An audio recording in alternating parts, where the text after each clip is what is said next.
안녕하세요. 대단히 반갑습니다. 숲을 읽어주는 남자 자한형 이종수입니다. 이번 시간은 178번째 시간으로 나는 놈 위에 노는 놈이란 숲을 읽어드리도록 하겠습니다. 나는 놈 위에 노는 놈.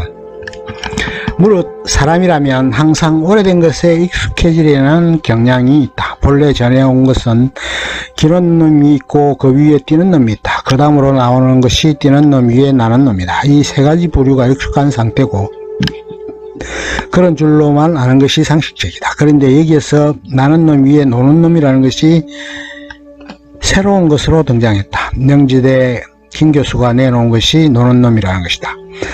장수를 구분할 때 세 부류가 있다. 맹장, 지장, 덕장이었다. 삼국지를 빗댄다면 맹장은 장비 정도이고 지장은 관우, 덕장은 유비 정도 아닐까. 그런데 복장이라는 것이 있다고 했다. 예를 들면 노 대통령 같은 경우라고 할 수 있다. 김 교수의 군장병을 상대로 한 강의를 들어보자. 나는 군생활을 할 때 고참들을 위해서 하루에 평균 3통의 연애편지를 써주었다. 그리고 내가 써준 편지는 꼭 답장이 왔다. 그것은 일생을 살면서 나에게 큰 즐거움을 주었다. 얼마 전 일본의 교환교수로 갔다. 그리고 그것에서도 글을 썼다. 그런 것이 나의 큰 장점으로 작용이 되었고 13년간 독일에서 유학생활을 했다. 그러면서도 사소한 것에서 즐거움을 찾았고 행복해했다. 집사람과 산책을 하며 몇 시간 동안 대화하는 것이 그렇게 즐거울 수가 없었다. 여자가 잘나고 똑똑하고 멋있다 라는 것인데 그것을 여러 가지로 얘기하며 즐거워하고 감탄해하고 호응하고 맞장구 쳐주었다. 비유적으로 얘기하는 노는 놈이 가장 쉽게 예를 든다면 배짱이라고 할 수 있다.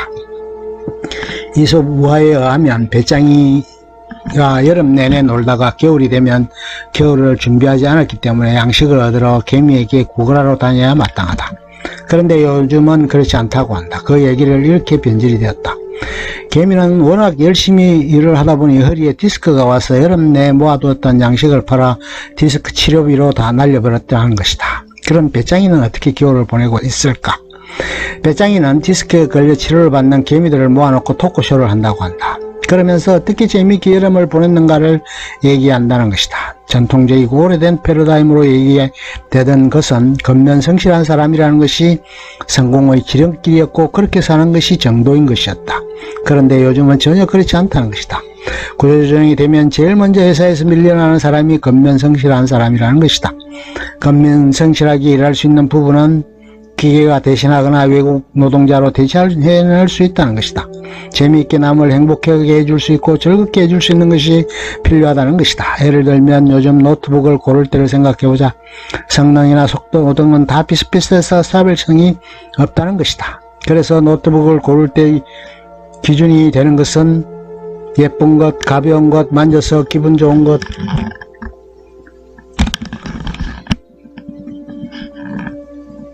그런 것이 소비자의 선택을 받는다는 것이다. 군생활을 하면서도 재미있게 해야 한다. 거꾸로 매달아도 국방부 시계는 간다는 식으로 체념하고 억지로 생활을 해서는 군생활이 전혀 도움이 되지 않는다는 것이다. 창의적인 사람이 되라고 한다. 창의적인 것은 첫째 재미라는 것이 창의적인 것과 동의어라는 것이다. 재미를 추구해야 된다. 남들이 듣도 보도 못한 것, 상상하지 못한 것이어야 한다. 다르게 보여주는 것이 필요하다. 독일어로 버퍼램 등이라고 한다. 낯설게 보여주기인 것이다. 둘째, 일상생활에서 낯설게 하기가 필요하다. 훌라후프를 팔던 미국 사업가가 한국에서 판매를 하려고 사방 뛰어다녔다. 그런데 훌라후프는 별로 판매가 안 되었다. 그래서 농촌을 한번 둘러보러 갔다. 그러자 그곳에 비닐하우스가 있었다. 그래서 그는 훌라후프를 반토막 내서 비닐하우스 시공업자에게 그것을 팔았다. 대박이 났다. 본래는 대나무로 했었는데 훌라후프를 하니 그저 그만이었다고 한다. 하우스의 뼈대나 골격으로 사용하게 된 것이다. 셋째는 맥락적 사고를 하는 것이다. 대상이 어떤 맥락이 있는가를 파악하는 것이 필요하다는 것이다. 샌프란시스코에 군 텐트를 납품하는 한 업자가 있었다. 그는 군에 대량으로 텐트를 납품하고 있었는데 어느 날 갑자기 납품이 중단되게 되었다. 그래서 그는 한참 고민을 하고 있었다. 그때 샌프란시스코에서 한참 건강이 개발되고 있던 터였다. 그래서 광부들이 몰려들고 있었다. 그런데 그들의 고민이 어떤 것이었냐 하면 바지였다. 돌에 헤어지고 찢어지고 해서 그것이 들고 와 술집에서 술을 마시면서 바지를 깨매고 있더라는 것이다. 그래서 그것에 착안해서 텐트천을 바지로 대량으로 만들어 공급하게 되었다고 한다. 천이 질기니까 찢어지지도 않고 안성맞춤이었다는 것이다. 그것이 청바지가 곽강받게 된 시초라고 한다. 군대에서 맥락에서 어떻게 생활해야 하냐 고민한다. 참고 인내하면서 살아가야 한다는 이가 있는가 하면 한편으로 재미있게 살아야 한다는 생각을 하는 병사도 있다는 것이다. 동료 교수 중에 한 교수는 새소리를 듣는 것에 일각견이 있는 교수가 있었다. 이 친구는 휴일이 되면 천수만에 새소리를 들으러 간다는 것이다. 50종류의 새소리를 구분해낼 수 있다는 것이다. 그런데 미국의 그의 스승이었던 교수는 150종류의 새소리를 구분해낼 수 있다는 것이다. 내가 군생활을 할 때 참 별난 고참이 있었다. 이 친구는 풀에 대해서 너무나 잘 아는 것이다. 나는 서울에서 자랐기 때문에 전혀 분간이 되지 않았다.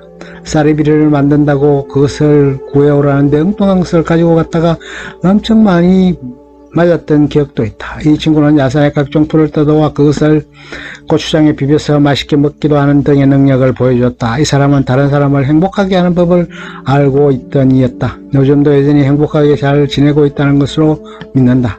한 병사가 질문을 했다. 어떻게 하면 잘 놀 수 있는지 알려달라고 말이다. 가장 먼저 깨달아야 할 것은 자신이 뭘 좋아하는지를 알아야 한다. 그러면 그것을 잘하면 즐겁고 재미있게 삶을 살아갈 수 있는 것이다. 어떻게 하면 재미있게 살 것인가를 고민해야 한다. 다음 병사가 질문했다. 어떻게 하면 창의적인 휴가를 보낼 수 있을까요? 하고 말이다. 통상적인 휴가는 친구들과 만나 술 마시고 얘기하고 그렇게 일상적으로 보내기가 일수다. 그러나 그런 것은 말짱 도루묵이다. 예를 들면 집에서는 종주를 한다든가 무인도를 탐험한다든가 나 혼자만의 시간을 갖고 재미있는 것을 혼자 탐색하는 것도 뜻깊은 시간을 보내는 방법이 될 것이다. 군생활이 힘든 것은 누구나 다 똑같다. 그리고 누구나가 다 공동무를 하는 것이다. 똑같은 시간에 누가 어떻게 보냈는가 하는 것은 재미있게 살면서 능력을 발휘하는 것이 필요하다. 재미있게 세상을 사는 것이 필요하고 그것이 곧 인생을 즐기기 위해 사는 법을 깨치는 것이 될 것이다. 그는 이제 50의 나이에 교수직을 포기하고 프리랜서로 나섰다. 자기가 하고 싶은 것을 하고 즐기기 위해서 자유를 찾아 나섰다. 과연 그의 행보는 어떻게 될 것인가? 보통 사람의 상식으로는 잘 이해될 수 없는 부분일 것이다. 그동안 쓴 책 등의 인쇄 내지 명성에 의해 먹고 사는 데는 지장이었겠지만 그렇게 무모한 도전을 꼭 해야 했을까 하는 의구심이 든다. 항상 어디에서나 사소한 것에서 재미를 찾고 즐거움을 찾고 의미를 터득해가는 것이 필요한 것이 아닐까 싶기도 하다. 우리는 노는 즐거움을 찾고 그것에 몰입하는 그런 삶의 사이클을 향유한다면 얼마나 사는 게 즐거울까. 하나님 위에 노는 놈이 있다. 끝. 좋으면 좋아요, 구독 눌러주세요. 감사합니다.